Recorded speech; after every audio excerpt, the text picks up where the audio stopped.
Welcome to Wednesday Coffee Live Show. I'm Michelle Quay. I'm a confidence and leadership coach, and I work with negative self-talkers to get them to believe themselves so that they can reach their full potential.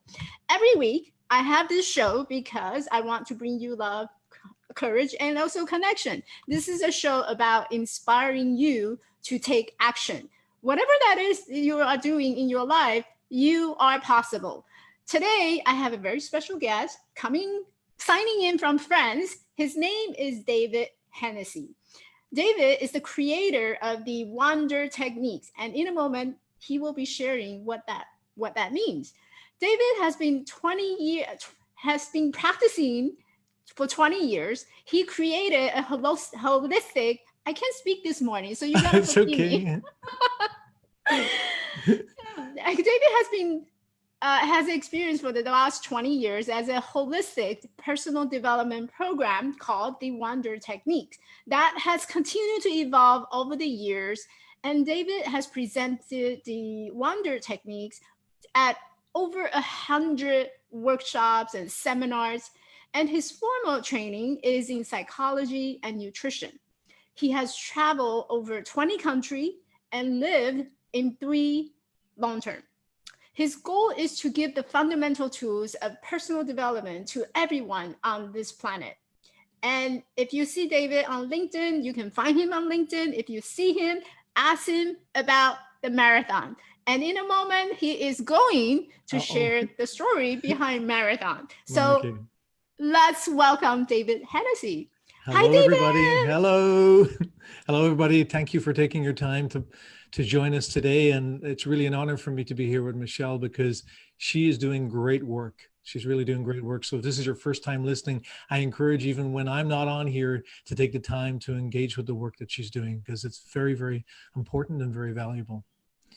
David is just this beautiful, amazing human being. I cannot. So we connected through LinkedIn, and ever since then, it's been really beautiful. And you can feel why a person is successful in their life because they show up in a very specific way. And David is a perfect example of that.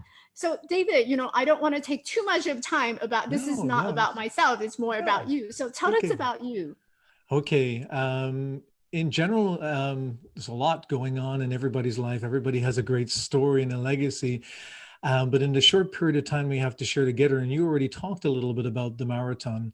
So I will chat a little bit about that first, and then maybe I'll walk backwards a little bit in time. But just to introduce for those who are listening as to, why would I want to listen to David?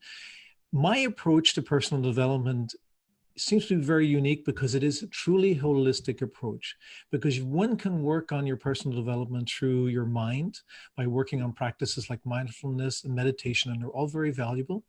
You can work on enhancing your ability to be creative, to be more productive, to be able to memorize things easier by working on your sleep.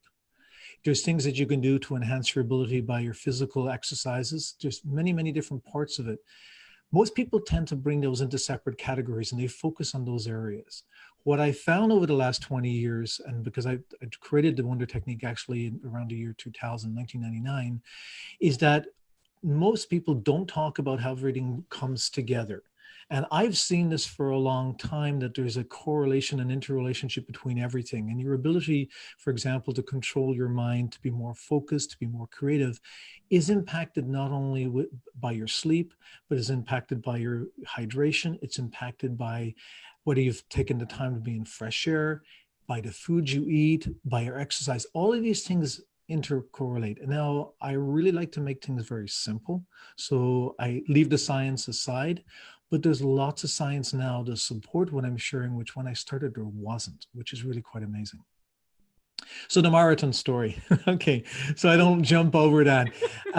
Yes, a lot. I mean, and this is a story that kind of was a pivotal point in my life. I moved to France in 2009, and a number of unfortunate things happened after I moved to France. And one of the things that happened in that whole process was that in 2014, I was in a rock climbing accident, and it left me unable to walk for 6 months. And this was huge because of all the things that had happened just prior to it. My dad had passed away It was very complicated for me to be getting work. And people might say, well, David, why did you move to France? I guess just to explain, I moved rapidly to France because my mother-in-law was very ill. So I left where I was living in Canada, and I moved to France without being able to speak the French language. So I had children that were very young at the time. So really the decision to move was a decision out of, from the heart, from love, but not really thinking through the whole process as to what the impact would be on me personally. So these are kind of things I say to people, I say to my own children, what dad did in this situation, that's not necessarily a good idea. Okay. Okay. You don't move to another country when you're financially supporting your family and you don't speak the language and you lose the system is so different in France, like, dynamics of law and everything. So, but it was for a good reason. But what happened over time, eventually I took up rock climbing actually just in I think it was around December 2013. Always wanted to climb. I'm a great backpacker, hiker for many years, but I'd never really learned to climb. So I went climbing one day, and instead of down climbing, which is what normally I did, which is unusual, I jumped. And when I landed, my legs hit the ground and I felt an electric shock. And I didn't realize, because our bodies hide things, how much damage I had done, until this was on a Tuesday. On the Thursday, I finally decided to go to a doctor, went to the hospital, and he said, well, Mr. Hennessey, I think we need to operate unless something miraculous happens, because you've created 2 huge hernias in your back. And the healing power of the body had started to stop, where I started to feel the pain and I could barely walk. Now, a couple of things happened. And one of the most remarkable things happened is when I got back in the car, friend was driving me back. At that moment in time, Michelle, I mean, for those of you listening, the world sometimes presents us with some amazing things and we don't always see them unless we're open to. I was sitting in the car thinking, oh my God, how am I going to deal with this? I can't work. I can't walk. I saw a gentleman cross the street on his own in an electric wheelchair. And that put things in perspective for me right away. I was thinking, well, I actually have a chance of recovering here. So I decided not to do the operation because I've heard so many scary stories about people having bad operations. And I decided to work with an osteopath to essentially stretch my back. And I worked a lot on my mind to help heal my body by basically working as much as possible on removing the stress that I was experiencing, because stress is going to impede your ability to heal. So moving forward over time, after 6 months, it happened in April. In October, I started to walk again. And now every day I go outside every morning with gratitude to just walk for even a few minutes. Now that's part of my life, really important. And I encourage everybody, as a sidebar, if you don't get outside each day, you're missing on something that's really, really important. In fact, there's a little thing inside the story about the marathon. When you walk outside each day and you get natural light on you, you turn off melatonin in your body, which is the hormone that actually has the onset of sleep. And it's triggered by light. Not everybody knows this. So when you go outside each day, especially if people nowadays are working more from home based upon the circumstance we're in, if you start working right away and you haven't gone outside, you literally may not have switched off the melatonin, and you will have less mental clarity and creativity. You may not be aware of this, but test it out to see what happens. So back to the story in question, in 2018, a friend of mine who I've hiked with for a long time, Michelle, and everybody that's taken the time to listen, said, David, I'm thinking about doing a marathon. And I said, Dirk, I said, a marathon? He said, I said, I don't run. Why are you asking me? He said, well, I run a little bit and I thought you might be interested. And I said, well, tell me more. I was just like thinking about this because I had recovered from the injury. I was walking. I'd done a little bit of hiking. And he said, well, David, it's November this year. And I'm like, it's March, Dirk. And take a short notice. Yeah. And then he said, but it's in the original marathon, going from Marathon in Greece to Athens. And right there, I said, okay, count me in. And I literally, within a week, I bought the ticket. but I hadn't trained, and I ran the very, I mean, a marathon is 26.4 miles, 42 and a bit kilometers. I hadn't ran at all. And the first time I ran was March, actually the 7th, when I ran for the very first time. I ran for like less than 2 kilometers. I looked at the app on my phone to see, and I was exhausted. But what I did was I trained at my own rhythm. And over time, I did a lot of visualization, seeing myself. I looked for pictures online of the site for the marathon, and I visualized myself finishing, and I gradually increased my training. So not to dominate this whole conversation about David doing the marathon, but I promised myself that I would do the marathon, but only continue if I didn't have any pain in my body, in my legs and in my back. And the good news is I did. I finished the marathon. And in a very, a good timing. It was 4.5 or something hours. So 4:45, which was, I mean, I wasn't concerned about the timing. I wanted to see if it was possible. And really part of this whole experience is inside of the W.O.N.D.E.R technique, because to share with your audience, I practice W.O.N.D.E.R and still vividly to this day practice what I call framing the day. And a lot of it is visualization. And I look forward to what I want to do in my life. So if somebody's listening and they're looking for a new job, they're looking to be involved in a new relationship, they're looking to change something in their life, what I recommend people is to actually understand exactly what they want to do. And we can talk a little bit about that in a moment, which is also important, Michelle, is about what is your goal in life and your vision of what you want. You see yourself already experiencing that. And there's a very important thing here, and I'll distill my words here because of the timing. You need to have the emotional experience that you're in the experience that you want to have. You're actually building a film in your mind as to the experience, and you're swimming in that. I've already achieved the goal. And then you work backwards in your mind to where you are right now. You kind of reverse engineer, and then you work on the steps that will bring you, the process that will bring you to the goal. But it's really important that you just don't think, I want to do X, Y, Z, but you vividly believe you'll do it. Now, I can share a little bit more about the dynamics of what's important about your goal if you want, but that's the marathon story in its essence.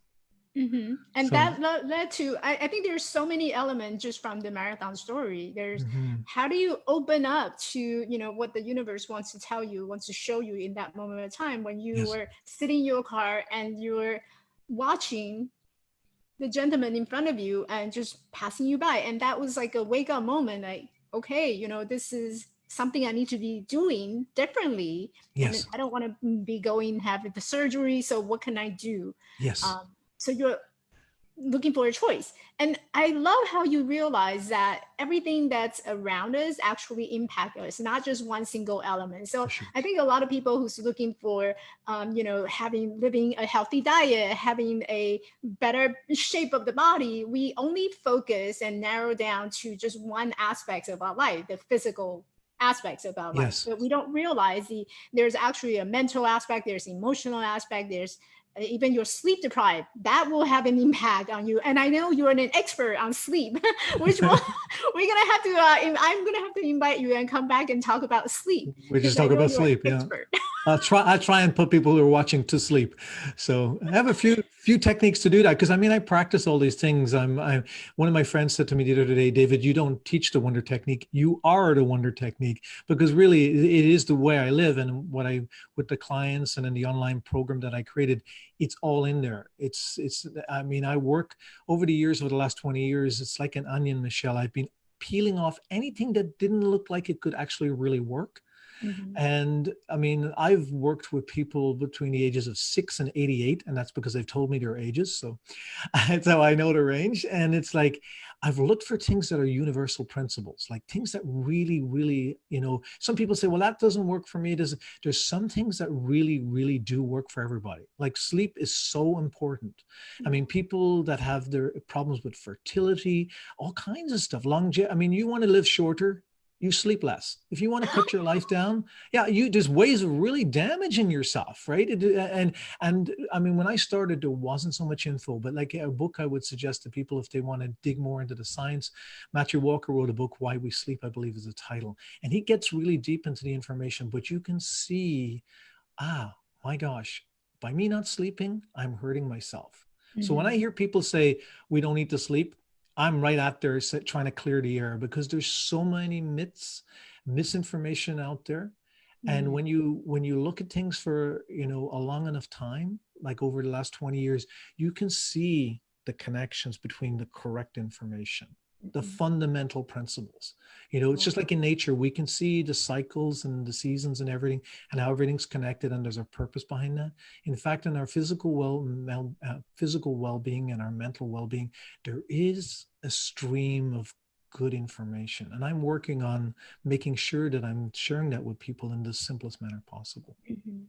So tell us about the wonders technique. What is it? Okay, the W.O.N.D.E.R technique, generally speaking, is Mhm. a holistic approach to personal development that incorporates the interactions between and the individual impact of things like sleep, being outside, nutrition, exercise, hydration, and how they all are intercorrelated. Because somebody might tell you, for example, that they have a headache. Now, why do they have a headache? Now, I'm not a doctor and I never pretend to be a doctor, but there's certain information that I know that I've learned from people that is important. For example, my children know that sometimes if they have a little bit of a headache, it could be that they haven't eaten any protein that day, because a lot of people don't eat protein in their diet. And I'm not talking about timing, I'm not talking about quantity or quality. I'm just talking about the idea that protein in our bodies is like a slow burning log, and the release of its breakdown is much more stable. And when we eat foods that tend to burn rapidly, our blood sugar goes up and down. There's the hypoglycemic level that things, they have different ratings for things burning. But a person could also have a headache because they're not taking in enough fresh air, because they're in a room like I'm inside right now.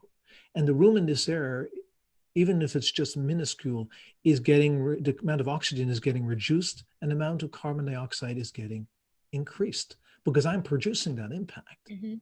Okay. By drinking water, your body, the hydration, like I talked to somebody the other day about understanding that inside our stomach, the lining inside our stomach that actually buffers the acid in our stomach to the lining of the stomach and not damaging it, is actually a kind of a mucus, that a part of it is water. The around our knees, the ability for the fluid around our knees, the impact is water. There's a doctor who wrote a book called Our Body's Many Cries for Water. Many, many years ago, I read this book. And he explained how people who had back problems was often related to the fact that the discs were dehydrated in their spine, because the disc has a fluid inside. Mhm. Like it's incredible to see. So somebody could have a physical injury and not recognize that that's actually related to their hydration or their mental state of mind, or the food that they're eating, or the fact that they're not sleeping well, or the fact that the way they're sleeping is not well, the position when they're sleeping. So it sounds very complicated. And the only way of really actually giving directed answers is when you talk to a person one-on-one and they can tell you a picture of their life. But in terms of the impact of things, what I really want to bring across to people that are listening is that typically what's going on in your life is just multi dimensions as to how it's happening, and that if you want to work on your personal development long term, you need to have a broader perspective and not too focused on just one thing. It will help you to exercise for sure, but if you neglect your sleep for the sake of exercise, it's not good. Mhm. And there's just so that way.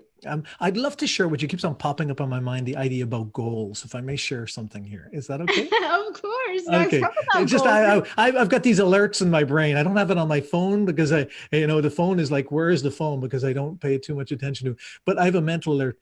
Anybody who's listening is thinking about David, like, how do I achieve my goals? I Right. think one of the most important things for people to understand is if you don't have the motivation for a goal, it's because it's not actually your goal. You think it's your goal, but when you break it down, you'll think, well, no, actually, I want to do this because my friends want to do this. Like the marathon was something I wanted to do, not because I knew friends who were going. I wanted to see, could I physically do this? Mhm. It was my goal. And I didn't care if nobody knew about what I was doing. In fact, I didn't tell anybody except the people I was going with until just before I left. And even my children said, David, this is, Dad, you're crazy. Why can you, because they knew I didn't run, right? They're wondering, what's going on here. But it was my goal. And sometimes people are influenced by family, friends. It's really, really important that you look at what the purpose behind your goal is. I'm extremely driven about the Wonder technique, Mhm. but it's no one has told me to do this. It's something that is part of me because I want to help people. And if you're thinking about a job or a career or a relationship or even a physical object that you want to own, you have to identify in yourself, is that truly your goal? Because if it is your goal, Michelle, if Mhm. it's really your goal, you will jump out of bed, okay, and you will do it. And as Celine Chenoy mentioned when I was on her podcast, she said, David, it's so true. She said, I get energy from doing the right goals. Mhm. You get energy from doing the right thing. You feel that it's something you need to do. But if you don't have the motivation to do something, you don't have the energy, it's because it's not really that important to you. I Mhm. mean, Dr. Ken Blanchard wrote in, I think it was 86 or 84, a book called The 1 Minute Manager. And we might have talked about this before, Michelle. He wrote about the difference between being interested and committed. Yeah. This can change people's lives. When you're really committed to something, you will do what it takes. If you're just kind of interested in, I'd like to improve my relationship, maybe have a better job, maybe earn some more money, that's interesting, but you're not I committed. think people get confused between what is it that I need versus what is it that I want. Right. Mm-hmm. And I was having a conversation the other day with my client because she believed that, in order to become a writer, she would need to sit down and write. But Mm. so we talked about what is it that she wants to do. Does she want to be a writer? If you want to be a writer, then you are a writer and you are sitting down and writing. If you're not Yes. writing, what is it that you're doing? Right. So I Yes. think people get confused between what is it that they need versus what is it that they want. And Yes. I don't know if you get this too, but people will come to me and say, Michelle, but I don't know what I want.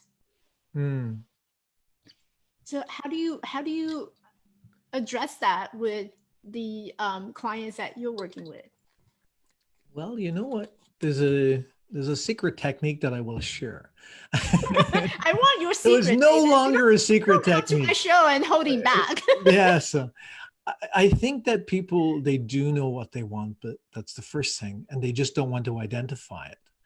And one way that we can find it ourselves, but also, as I shared with people, your friends, people around you, they also know what you really, really like. But the first step for people, I recommend, this is the secret technique, which is probably people may have heard it before. You look back on your life when you were younger, okay, and you see what you really enjoyed. Okay, it doesn't matter what it is, but it's a starting point. It could be like myself. I'm a super curious person. And I had a habit of when I was a little kid of taking everything apart to find out how it worked. Now it's no longer toys. Now it is people's minds and how to help people by trying to figure out the dynamics of what's going on. There's a common thread in my life to try and understand and simplify the meaning of things. As a 10-year-old, I was able to explain to people how a turbocharged engine worked, which is not normal for the average 10-year-old. Most 10-year-olds are not thinking about things like that. But I was very curious about cars and engines and stuff. So I had the interest, the motivation. So in your own life, for those of you who are listening, and Michelle, I know you know what your purpose and everything is and why you're doing things. So I won't direct this towards you. Is you look back in your life and say, what was it? Did I really like, for example, to draw pictures? That could be a very important signal to you to say, in fact, I love doing things that are creative. It could be that you actually really like doing things that are repetitive, right? And that's okay, because certain jobs and certain careers require us to repeat. Like a doctor, it might sound amazing, but a surgeon that does the same operation every day is a repetitive task. Some people would never want to do the same thing every day, but in some jobs, it's really, really important. As a foundation, somebody who's a hairdresser, they do the same thing roughly all the time, but the benefit to them might be the social side that they really enjoy.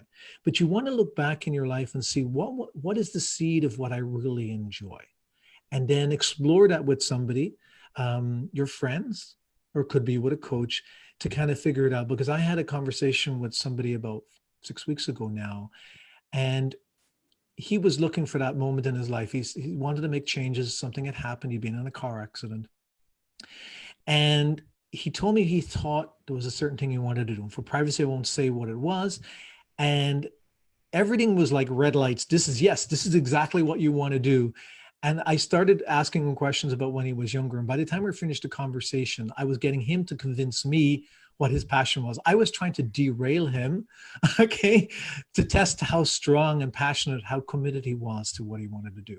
And it was very clear that he was on the game as what he wanted. So to those people listening, I highly recommend you look at your own life and imagine, what is it that's really important to you? Great input can come from those people that you trust that are really good friends, because they can see where your eyes light up, what you're excited about. And that's some just basic, simple ideas, but really the secret is in the simplicity. I really believe that in most parts of our lives, we make things way too complicated. Mm-hmm. Yeah. And I think, both hearing your story and going back and looking at mine, I totally agree that, there's pattern, there's signals that we just didn't notice to pick up, that talk about what is it that we want? What are we passionate about? What is our life purpose? And because we're so distracted by everything that's going on around us, that we fail to recognize those signs, those signals, those being open to what needs to be done and what needs to happen in our lives. So, I wanted to kind of narrow down to just one day in David's life. One day in David's life. How do you mentally prepare yourself for the day? Like each day? I love this. I love this because I tell you, I mean, I've struggled a lot with things over my lifetime, and most people that are interested in personal development, because we have stuff to work through, and we're here, on the air to work through this process and figure out how to evolve as a person, and hopefully, help other people on the way. But we have to work on our own stuff. And for 20 years, I've been working on the W.O.N.D.E.R technique, but it was literally about 3 years ago where I started to do something that made a massive difference in my life, and that came around the time of the marathon. So it's really linked to that. What I did was I recognized that I needed to have a way of framing my day. Now, I don't know. Let me just check here because I can't see the clock. I'll just look here for time. How much time we have? We don't get cut. That's okay. We'll just cap it out today. We're going to full in. I want every single piece of juice that I can get out of you from the 20 years of experience. Okay. This framework here of the day is really important because those who are listening, I've mentioned this before, if some people have heard me on other podcasts and that, but it's this little piece of it is that when we go to sleep at night and when we wake up, we move through a phase. It's a transition of brain waves that the best way of describing it, it's like a foggy experience. I've heard of people say it's kind of like you're going into the twilight zone as you go to sleep and as you're waking up. That there, my friends, is like a portal between your conscious mind and your subconscious mind. Why this is very important is you want to recognize that experience, and then you can train and experience parts of your life by what you input in that moment in time. So as you go to sleep, you'll feel that kind of daisy kind of thing. So what I do is before I lie down to go to sleep, I do something. I write down 5 things that I'm grateful for that have happened in that day, and it doesn't matter what they are. You don't have to be scaling mountains, doing marathons, but I know that one of the things I'll write down today is that I had the honor of being on this talk with Michelle. I know that already. Some of them are premeditated gratitudes, right? So I will write those things down, but it can be as simple as, I had a great day with my children. I have food to eat. It doesn't matter what it is, because you're framing your brain in a positive way. You're programming yourself to that. And so as I go into sleep, I start to think about different parts of my life, as I mentioned a little bit earlier, about what I want to see realized.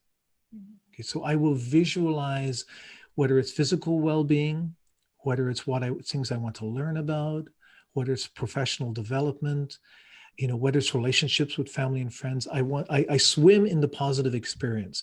And what happens is you're drifting into sleep, focusing on things that you want. You have to be a guard, especially now in this world. And unfortunately, I will say it's not going to get easier. The world is changing rapidly. So you want to be able to bring into sleep that very important part of your biological and physiological, and mental development. a positive thought pattern and not bring in negative experience. You've just watched the news, had a fight with a friend, read a bad email, something on social media. This is not where you want to be going to sleep thinking about. So you need to practice, be a guard at the door of your mind as you go to sleep. If you drift into sleep while you're imagining about this fantastic time with family and friends, that's okay. It's wonderful to fall asleep that way. In the morning when you wake up, as you move through that transition, you asked me about my life. The first thing I do is the reverse of this. I work through the different things in my mind. Could take 5 minutes, could take 10 minutes. And my mind will drift. The mind says, oh, David, it's time to get up. And I'm like, no. And then what I do then is after I wake up, I'll write down again to focus my day on positive stuff, things I'm grateful for that haven't even happened yet. So that's the framework for my day. So my day begins and ends positively. And during the day, at times I will pause and take some time in silence to do the same thing. But it's made huge changes in my life in the amount of stress. And what was incredible for me is we're in a time of people are moving through the process of COVID. I recognized that I felt like an oak tree, which is really strong in the wind going through this experience. And I wondered why that had happened, because I questioned myself. And I recognized that's because I've been working on stuff for so long, building the patterns and the habits, because it doesn't happen instantly. It's not, you need to work on things daily, but it's those small little drops that make a massive difference over time. And you can be making drops towards the positive future, or it can be making drops towards something that you don't want to have happen. Where we're focusing our mind is so very, very important. It's work to work. It's working those little tiny muscles in our brain, and each day initially it's going to be really tough, because just like going to a gym, working out on a muscle, it's the same idea, same concept. So have you ever gone through your day? I know you have. that's a question I ask for my audience, because people will want to know, how do I go through my day and not having any of those negative self-talk, those feelings? Because we look around, there's chaos around in the world right now. Whether it's pandemic, whether it's protests, there's a lot of negativity that's going on. And how do we eliminate or block out all these negativity and still remain having that positive mindset? Yep, I go through this stuff too. I still go through this stuff, but there's something about it over time. To use a phrase that I like, when people get angry, I've heard Sam Harris say that it's the half-life. Once you learn to work things out, the time, the decomposing of the anger, meaning the amount of time that if you get angry or upset or frustrated, once you work on things, the time is less. Instead of being angry for a day or an hour or 10 minutes, it becomes maybe a minute. It could be half a minute. And so that's the result of working on it. So yeah, I feel emotions. I'm not inhuman. I'm part of the same spot here. And I work on this stuff.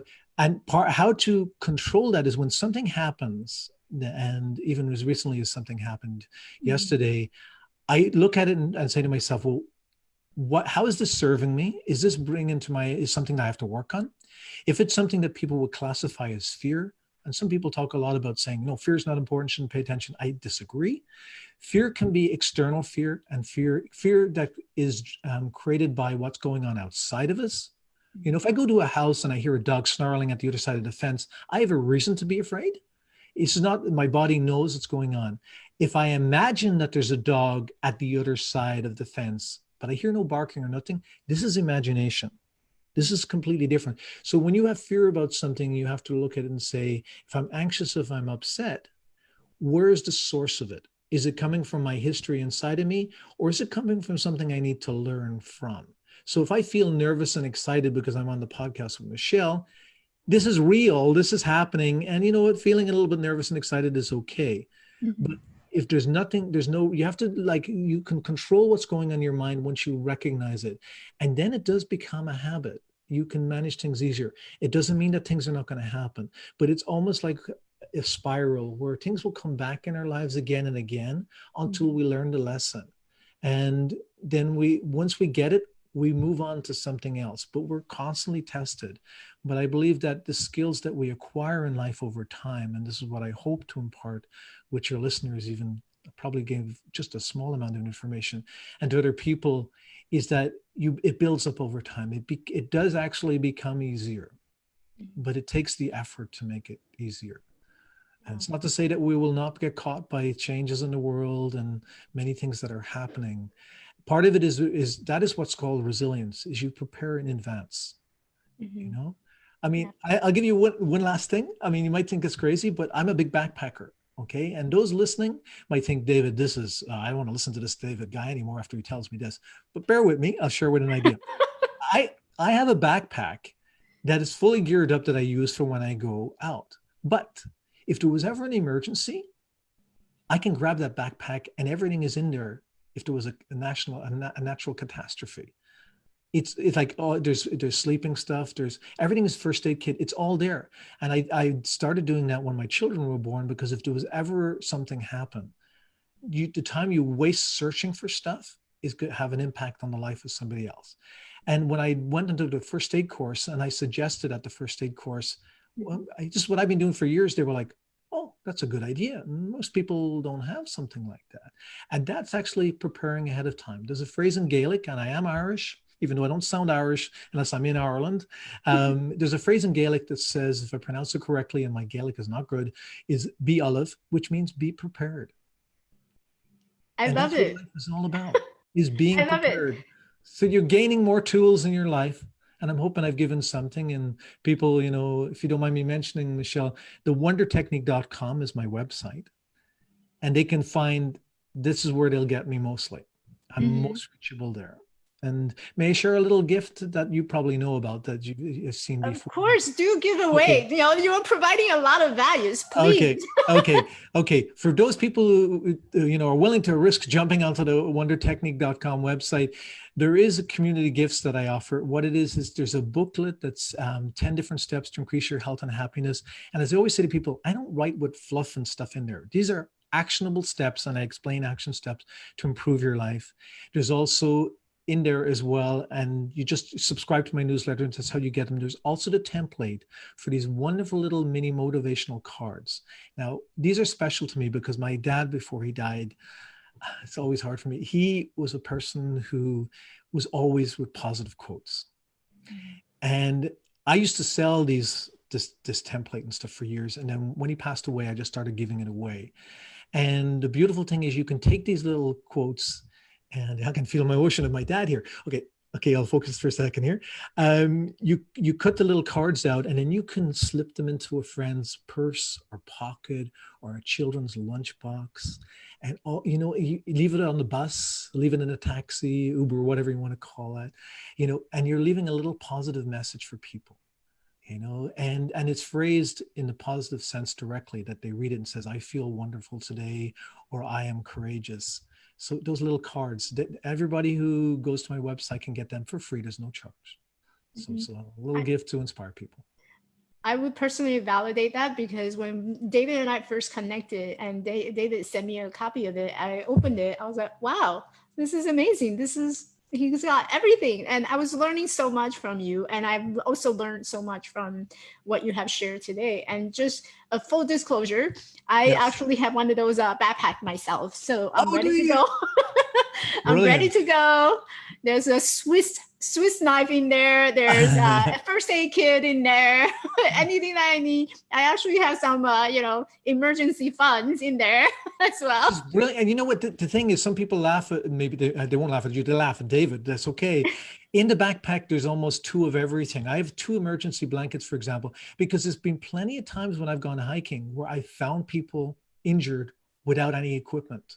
Like no first aid, just a backpack, and maybe if you're lucky with water. So I always think if I have that extra, then I can help somebody else. So it's really, that's the idea. And if we're not searching for all our stuff, like once we have taken care of our own business in our own life, we're able to help people so much more. That's the key. Like what the work that you're doing in your life, Michelle, and the work that I'm hoping to do, and other people that are listening, as we work on ourselves and help ourselves, we're more capable of helping other people. So part of the process. I couldn't agree more. Oh, there's sorry about my phone. Okay.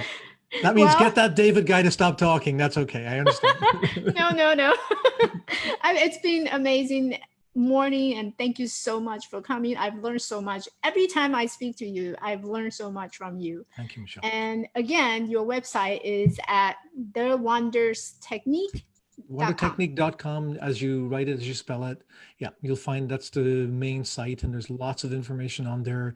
And yeah, they can learn more about me and reach out to me. They can send me a message. Even my phone number is on the website, so that's okay. And I would encourage everyone who's watching, who's listening, in order for this conversation to continue and to learn more, or even if you have any questions in your life that you would like to get more insight from David or from myself, this is the opportunity. I will have all the website information. Reach out to us. We're happy to speak. And David, you can find him on the WONDERtechnique.com, and Yes. you can also find him on LinkedIn, Yes. which I will have all the linking information, all the website available on the episode note. So thank you again, David. Is there, before I let you go, I know you always about providing value. I think looking around right now in our current situation, what do you think the world needs? What do you believe the world needs? The first word that comes to my head is more compassion. We need to, we all have ideas in our own mind. We have to think about, what if I was in the other person's shoes? And that's compassion. It's empathy as well, but there's a level of feeling, because I remember a story actually years ago that I heard, I think from Marianne Williamson, I believe was the source, where she talked about she go get her hair cut all the time, and the hairdresser was, for years, was a very nice lady, but there was another lady who was always complaining every time she was there. And one day she came in and said to her hairdresser, "Why is that other hairdresser so, she's always so edgy?" Well, she has been for the last 6 months. And the lady said, "Marian, the reason is because her husband's dying from cancer." So we don't know the experience of someone else's life. And we also don't know how they're perceiving it. For some person, they could be having an experience where they're going through cancer, or somebody could just be going through a really bad relationship. It doesn't matter what it is.